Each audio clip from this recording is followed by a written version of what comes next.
6 months, you being torn between me and him has been a lot on my soul. It has been a lot on my heart. It has been very painful. I know how you feel. Well, I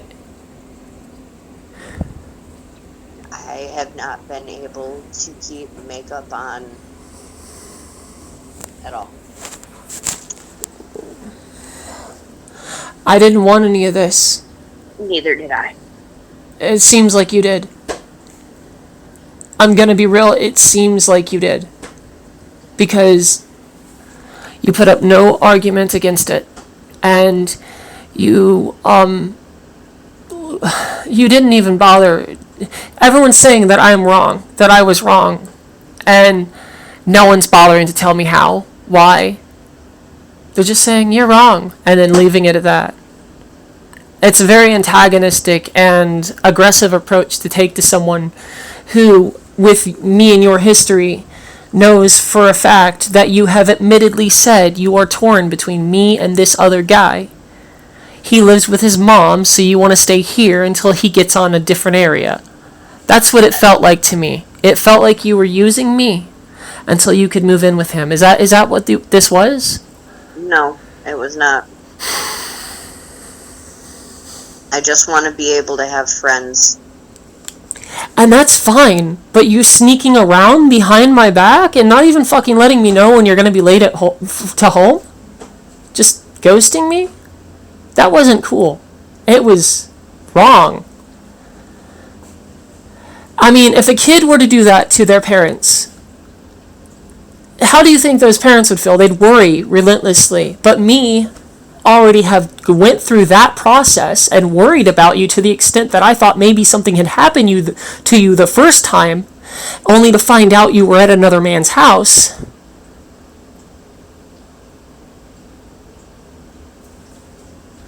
Did you think that the second time I was just going to worry as much, considering that I knew where you'd be? And that is where you were, right?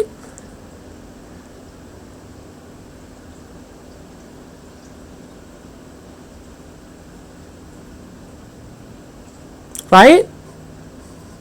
For a little bit, yeah. Yeah. So, I see, and I had told you, just be honest with me. Just be honest with me. And over again, you weren't. Over and over again, you told me nothing.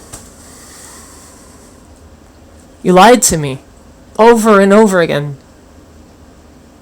And I know whoever's listening to this message along with you. Hi. I've never hit her. I never would lay a single finger on her. I never have and never will. I would have taken bullets for this woman. So you should know exactly what you're dealing with here. There's nobody. No, there is. Because you're in an abuse shelter. They have to monitor all calls. No. I'm somewhere safe, but not a technical shelter. Why couldn't he put you up if you chose him over me?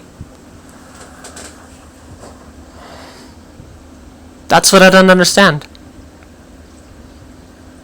I didn't choose anybody over anybody. That's what it felt like. It felt like you had broke up with me that morning, specifically so you could go out with him tonight, or that night, guilt-free, and without having to tell me about it, and act as if you were never in the wrong. That's exactly what it seems like, and it's a very manipulative tactic.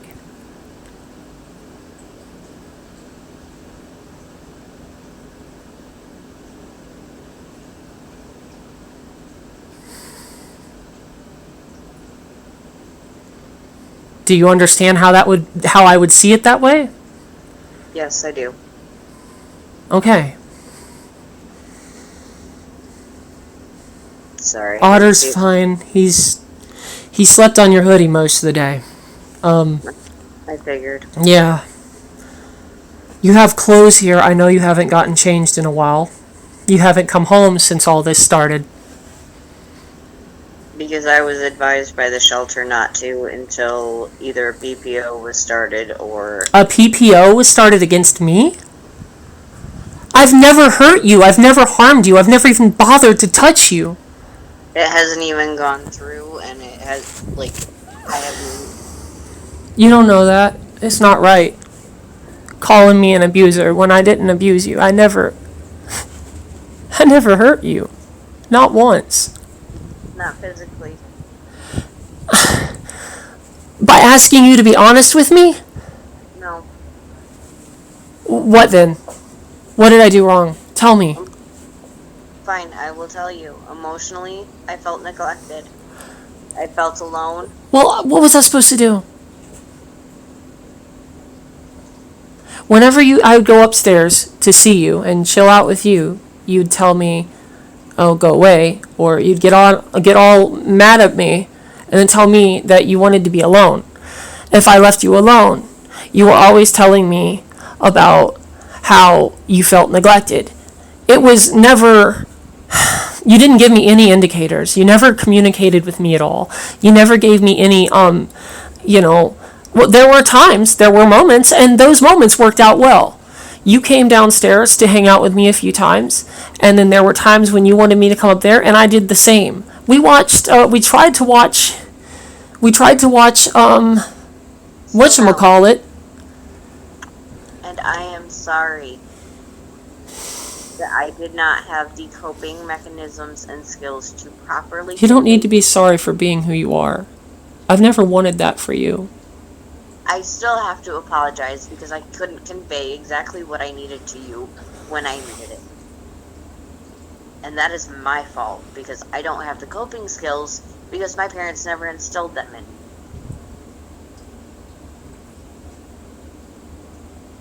You're not picking your face or anything, are you? No. Alright. I've been balling too long. No. This hurts me too. I know it hurts you, and I'm sorry that it hurts you, but all of this has been... I'm not even going to lie, it's been near lethal. Near lethal to me. Trust me, I know. I ate a whole goddamn bag of gummies last night. Oh, I wouldn't fucking look up. I don't think you can die off of that. I mean... Well, the puking this morning was definitely not cool. What? I said the puking this morning definitely was not cool. Yeah, I would imagine that's kind of what happens when you OD on gummies. I never really did that. I can't eat gummies. I don't have the tolerance for it because I don't do that ever.